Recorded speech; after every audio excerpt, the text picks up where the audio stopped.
Marie-Christine, bonjour. Bonjour Thierry, bonjour à tous. Aujourd'hui, nous abordons la question de la charge de la preuve. Voulez-vous nous rappeler ce que c'est que cette charge de la preuve?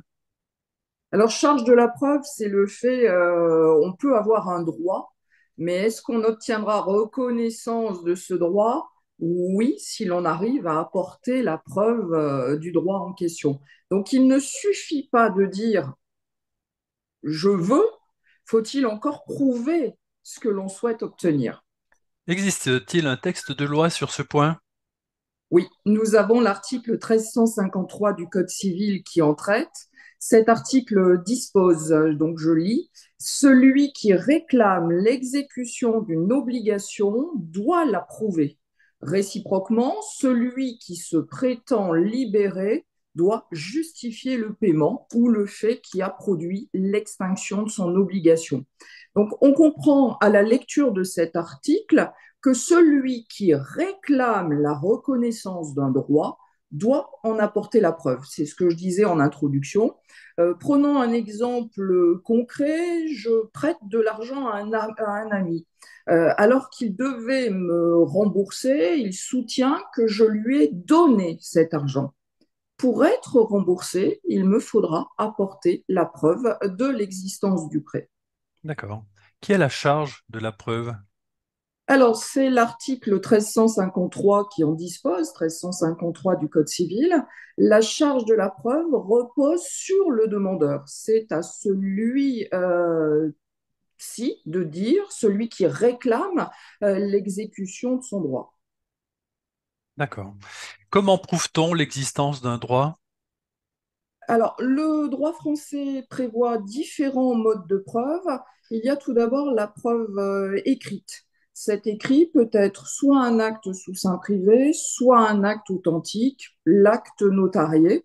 Acte sous seing privé, c'est l'acte qui est établi par les parties elles-mêmes.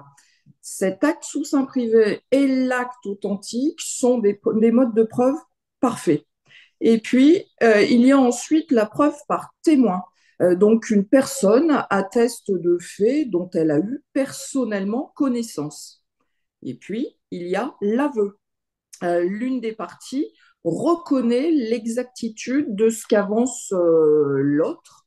Ensuite, nous avons le serment où le plaideur affirme solennellement devant le juge l'exactitude d'un fait qui lui est favorable. Alors, les actes juridiques portant sur une somme supérieure à 1 500 € doivent être prouvés par écrit. C'est-à-dire que concrètement, je prête de l'argent à quelqu'un, une somme de 1 550 €. Si je n'ai pas d'écrit et si l'emprunteur ne me rembourse pas, je ne pourrai malheureusement pas obtenir remboursement en arguant simplement du fait que j'ai prêté de l'argent. Il me faudrait cet écrit. Alors après, on pourrait tenir compte d'une impossibilité morale s'il s'agit d'amis, mais là, ce serait un autre débat. Pour les actes juridiques inférieurs à 1 500 € ou les faits juridiques, la preuve pourra se faire par tout moyen, c'est-à-dire l'écrit, qui serait la preuve parfaite, ou encore l'aveu, ou encore le serment, ou encore la preuve par témoin. Est-ce que le juge joue un rôle en la matière? Oui, le juge va jouer un rôle. On distingue, suivant que l'on est en matière pénale ou en matière civile. En matière pénale, la charge de la preuve incombe au juge, alors qu'en matière civile, elle va peser sur le demandeur, j'ai envie de dire sur les parties. C'est-à-dire que le droit, c'est un petit peu devant un juge, c'est un peu la partie de ping-pong. J'affirme quelque chose, je dois prouver. À partir du moment où j'ai prouvé, il appartiendra à l'autre partie peut-être de démonter ses arguments et à son tour d'apporter une preuve. Donc, on a véritablement un échange. Est-ce qu'il Euh, existe des exceptions? alors, des exceptions, oui, il en existe, notamment ce que l'on appelle les présomptions légales, c'est-à-dire la présomption posée par la loi. En droit, une présomption est une conséquence tirée d'un ou plusieurs faits connus permettant de déduire l'existence d'un fait non prouvées. Alors, ces présomptions peuvent être simples et la partie adverse pourra apporter la preuve contraire. Et puis, la présomption peut être irréfragable. Dans ce contexte, la preuve contraire est impossible. Par exemple, le principe d'irresponsabilité pénale d'un enfant de moins de 13 ans. Donc là, on ne pourra pas apporter la preuve contraire. L'enfant de moins de 13 ans est présumé non responsable, présomption irréfragable posée par la loi. Ou encore la responsabilité des parents vis-à-vis de leur enfant. Donc, dans ce contexte, pareil, il ne suffira pas aux parents de dire je n'ai commis aucune faute, donc je ne peux pas être responsable. Ils sont responsables de leur enfant, peu importe qu'ils aient commis une négligence ou une faute, ils seront responsables. Et puis, il existe les présomptions dites mixtes, où la preuve contraire est possible sous réserve d'utiliser des moyens prévus par le législateur. Donc, les possibilités de rapporter les preuves contraires ici sont restreintes puisque déterminées par la loi.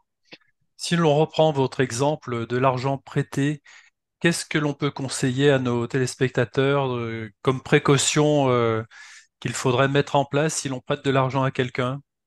Nécessairement un écrit. Un écrit, quels que soient les liens entre les parties. Alors, un juriste vous dira toujours, c'est ce que je m'échine à dire aux personnes que je rencontre, ne jamais se contenter de la parole donnée. C'est-à-dire que cette parole avait peut-être une valeur, voici quelques décennies en arrière. Aujourd'hui, nécessairement un écrit. D'accord. Et même s'il y a des traces, par exemple, de virements par Internet ou autre. Ça ne signifie pas que c'est une preuve que vous avez prêté de l'argent. Alors très souvent, les personnes que je rencontre me disent effectivement, mais sur mon relevé bancaire, on voit bien que j'ai versé de l'argent. Peut-être que l'autre personne pourra affirmer que, il vous a acheté des livres ou autre. Alors là, pareil, on aurait à prouver. Et donc c'est ce que je disais, c'est le principe de la charge de la preuve. Le demandeur demande quoi? Qu'on lui rembourse son argent, à lui d'apporter la preuve qu'il a bien prêté cet argent.